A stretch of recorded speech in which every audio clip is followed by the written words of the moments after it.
A lavish restaurant bathed in dim lighting set the scene. Elegant chandeliers cast a soft glow, and the atmosphere hummed with the gentle sound of jazz music. The room was filled with well-dressed guests, each one enjoying the evening. It was meant to be a celebration. The grand party at the Crescent Moon, one of the city's most exclusive restaurants, was held in honor of my wife Alice's promotion at work. The opulence of the venue mirrored the importance of the occasion. Every detail, from the gleaming silverware to the flickering candlelight, had been carefully arranged to create an evening of refined indulgence. Alice was radiant that night, dressed in a shimmering emerald green gown that complemented her auburn hair. She moved through the crowd with effortless grace, her laughter blending with the soft jazz that filled the air. Her eyes sparkled with a mix of excitement and contentment. It was her moment, and I was proud to be by her side, sharing in the triumph of her success. As the night wore on, I mingled with friends and colleagues. The conversation was light, and the mood was festive. Eventually, I took a moment to step outside onto the restaurant's balcony to catch some fresh air. The view of the city lights was breathtaking, offering a perfect contrast to the bustling scene inside. But as I stood there, lost in thought, a sudden pang of curiosity tugged at me. I decided to rejoin the party and surprise Alice, who had mentioned earlier that she wanted to show me something special.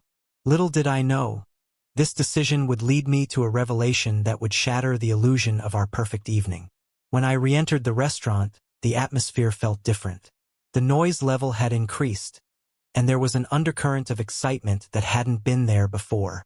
I scanned the room, searching for Alice, and when I finally spotted her, my heart sank. She was in a secluded corner with her boss, Richard. Richard was a tall man with an authoritative presence. His sharp eyes and assertive manner were always evident. I had known he was ambitious, but I had never suspected that his ambitions extended beyond the office. As I drew closer, I could see them speaking closely, their faces inches apart. Richard's hand was casually resting on Alice's lower back, and her response was one of playful intimacy, her hand resting on his chest. The scene was confusing at first. Was this an innocent gesture, a moment of misplaced comfort? But as I moved closer, the truth became painfully clear. Their conversation was charged with an intensity that was anything but professional. Richard's lips brushed against Alice's ear, and she responded with a smile that was far from friendly. My heart raced, and the space around me seemed to shrink. Every sound grew muffled, as if the world had suddenly distanced itself from me. A cold realization swept over me. Alice and Richard weren't just colleagues. They were involved in a relationship that had been hidden from me. The betrayal hit me like a physical blow, and my mind raced through 100 painful thoughts, each one more excruciating than the last.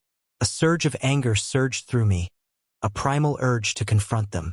Suddenly, everything seemed to slow down. I watched as Richard's hand slid down Alice's arm, his fingers lingering in a way that suggested something far deeper than mere professionalism. In that moment of overwhelming emotion, I made a decision. I needed to act. I had to confront them and demand the truth. With my heart pounding, I approached the pair. The noise of the party faded into the background as I got closer. I saw Alice's eyes widen with surprise when she noticed me, and Richard's expression shifted from amusement to one of guarded calculation, as if he had been expecting this confrontation. "Alice?" I began, my voice betraying none of the turmoil I felt inside. "Can we talk?" Alice's face flushed with a mix of guilt and shame. Richard looked between us, his demeanor shifting from confidence to something far more calculating. "Is everything all right?" Alice asked, her voice trembling slightly. "I think you owe me an explanation," I said, trying to keep my tone steady. "What's going on here?" Before Richard could respond, I felt a rush of adrenaline. A storm of emotions, betrayal, anger, and a profound sense of injustice rushed through me.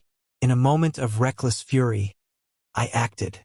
I grabbed Richard by the collar and pulled him away from Alice. The murmurs of the partygoers grew louder as they realized something was happening. "Stop it!" Alice cried, her voice breaking through my haze of rage, but it was too late. The confrontation quickly escalated. Richard, caught off guard, tried to push me away. The scuffle attracted more attention, and soon the entire restaurant was buzzing with whispers and gasps. I felt like I was in a surreal dream, the sounds around me blending into a chaotic symphony. Amid the chaos, I made a split-second decision to confront Richard directly. My anger boiled over. The confrontation became physical, a blur of emotions and movements. Richard, defiant, tried to fight back,